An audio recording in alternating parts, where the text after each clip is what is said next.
Okay, students, let's pick up the story of David where we left off. So when we left off, we have David killing Goliath, and we have Saul going, who is this dude? Who is this kid who just killed this giant? He didn't even know who he was. And so from that point on, David became a regular in Saul's house. He became an integral part of Saul's army. He fought all sorts of battles. He was in the house all the time. And that began where David and Saul's life started overlapping. And you can start seeing the downward pull of Saul. And we've talked about that a little bit before. So David has more palace time. And the cool thing is in 1 Samuel chapter 18, you see the relationship begin between David and Jonathan. Jonathan was Saul's son. Jonathan was next in line to become king because he's the prince. But immediately you see Jonathan and David, God's word says that their souls were knit together and they started making promises to each other, covenants with each other that I'm going to take care of you and you're going to take care of me. And you see humility in Jonathan as he's accepting David. He's realizing I'm not going to be the next king. It's going to be David, and him not holding that against him, not being jealous, not being ugly or frustrated. He has humility and true friendship. And so you see these a really sweet story of friendship in chapter 18.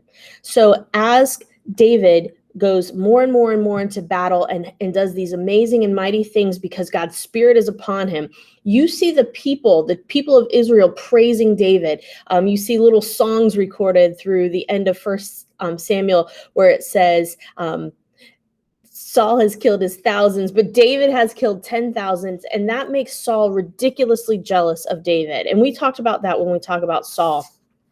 He tries to kill David several different ways. He sends him into risky battles. He tells him, I need you to go kill 600 Philistines. And so he thinks, okay, if this dude kills 600 Philistines, he's going to get killed by one of them. And sure enough, he comes back and he's killed 600 Philistines. He also he puts him in weird places in battle. And then David is still playing his harp. Like one of the things he does in the house is when Saul is in a funk, he plays music for him to try to soothe him. And so one day Saul calls David in to play the harp. And while he's playing harp, he pulls a spear out and he tries to throw a spear and kill him in the house.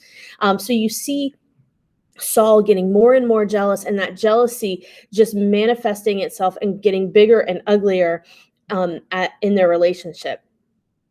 So they go on, and at one point, David comes to Jonathan. He's like, yo, Jonathan, I think your dad's trying to kill me. And Jonathan's like, what?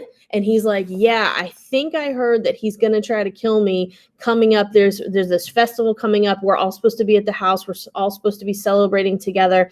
I think he's going to try to kill me there. And Jonathan's like, I don't know. I haven't heard anything. And David's like, yo, could you sniff it out for me? And so Jonathan's like, yeah, I'll go sniff it out. And so they come up with a plan where Jonathan can communicate with David about his dad's intentions without his dad knowing about it. And so Jonathan acts like a true friend, figures out that his dad indeed is going to try to kill him. And it has to do with shooting an arrow. And so he shoots an arrow way far away, which is a signal to David, hey, you need to start running. And so Jonathan runs out in the field to go get his arrow. He sees where David's hiding. And you see, again, another really great story of their friendship. They hug each other. They realize that this is probably the last time they're going to get to see each other face to face because Saul is on an all-out murder rampage. He wants to kill David, and Jonathan is heartbroken. And they make promises to each other again that they're going to take care of each other. If one of them dies in battle, the other one is going to take care of their children. And so you see this just real preciousness of I'm going to be true to you no matter what. No matter how crazy everything is around us, we're going to be honest with each other. We're going to be good friends to each other. We're going to show each other genuine love. And so you see that in the end of 2 Samuel. Anyway, so from that point on, David's on the run. He runs and hides. He actually goes and he hides with the Philistines. And the Philistines are like, yeah, we'll take you because we know you're an excellent man of war. We'll be okay with you. But he's still kind of afraid of the Philistines. He runs and he hides in different caves out in the wilderness. We talked when we were talking about Saul, how David spared Saul's life 2 times. Even though Saul was chasing him down and trying to kill him, David has the opportunity to kill him twice, and he spares his life. I need to move ahead. So we have these notes. David won battles. David displayed humility. We kind of skipped over the part about refusing to marry Saul's daughter, but he displayed humility there. We talked about Jonathan helping David escape because they were good friends to each other. When David spared Saul, he showed humility and kindness. He didn't seek revenge. If you need to pause the video and write these notes down, you can. So ultimately, let me go back here. Ultimately, Saul is killed in battle with the Philistines. They have this huge battle against the Philistines, and both Saul and Jonathan are killed in battle. And Saul gets mortally wounded from an archer's arrow, and he knows he's dying. And he tells his sword bearer, "Hey, sword bearer, can you just, finish the job? Because I don't want some Philistine to capture me and then like torture me until I die." And the sword bearer is like, I'm not killing the king. And so Saul ends up like thrusting his own sword through his body, falling on his sword. And then the armor bearer does the same thing. When David finds out, you would think David would rejoice. You would think he'd be like, yeah, my enemy's dead, but he doesn't. He mourns. He mourns their death because ultimately that was a person that God had chosen. That's a person made in the image of God, and he mourns his death. But they have a little bit of transition drama. David knows he's going to be the next king, but it takes a while for him to get on the throne. After a little bit of transition drama, David becomes the king.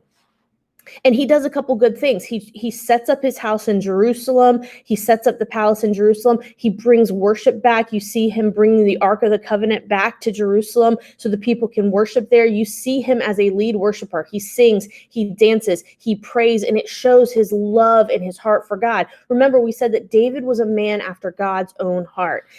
You see David praying, and you can hear, like his prayers are recorded. You can see how he trusts God throughout. And so in 2 Samuel chapter 7, David prays to the Lord and he says, God, I want to build you a house. Right now we're worshiping you in a tent. Remember, the tabernacle was really just a tent and they would move it around. You're worshiping in a tent, but I live in a house. There's something wrong here. I want to build you a permanent house of worship. He had a heart to do that. And God responds to him and says, you're not going to do that. I appreciate what you said, but what you need to know is you say you're going to build me a house. I'm going to build your house. I'm going to make your kingdom an everlasting kingdom. Now, here's the deal. We know that David didn't reign forever and ever and ever, but it gives us this little glimpse that through David's line and through David's family is coming the Messiah who does have an eternal kingdom. His kingdom is forever and ever. And so that's a really cool thing at the end of 2 Samuel chapter 7.